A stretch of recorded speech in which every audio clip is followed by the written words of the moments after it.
But Illinois, John Fanta, friend of the Sleepers. He's been on the Sleepers before. Shout out Fanta.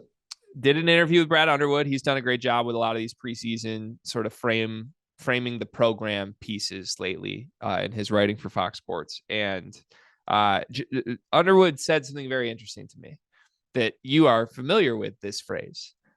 He was asked what they need to do to reach success in the tournament, because that's the big thing Illinois has not been able to do. No matter how much this program fires on all cylinders, they lose in the second round every year. Who cares, right? He said, well, I think we just need to keep making the tournament. Honestly, I view it as let's just keep chopping wood. End quote.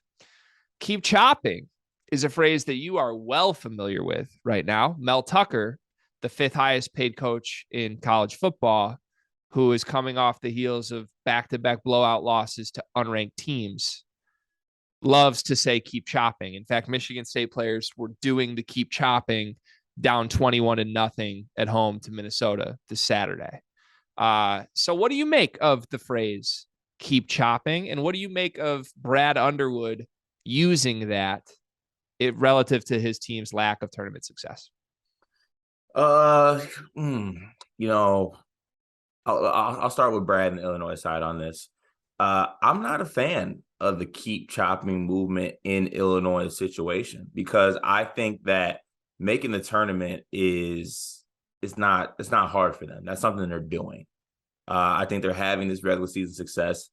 I think that, you know, the whole keep chopping thing, like keep making it to the tournament, keep doing the same thing, and then you lose again.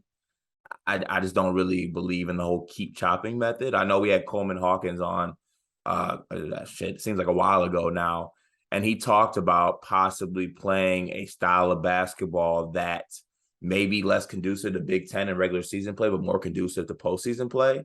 And I kind of like that approach a little bit more over the whole keep chopping thing. Now to move on to my team and the whole keep chopping football thing. I'm sick of it.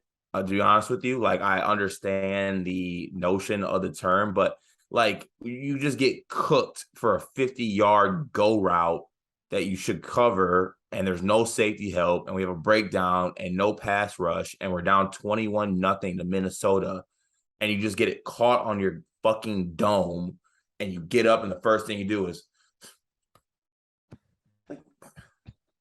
like, maybe instead of chopping with those fucking hands, you get them up and get an interception or something, or knock it down. Like, I get the like keep at it moment, but also like maybe a little pride check. Like, it looks stupid when you're out there just getting blasted, and you got Tanner Morgan, who is literally months away from being a luxurious condo salesman, torching us at the woodshed, at our crib, in front of friends, family, and loved ones. Like, and you're just.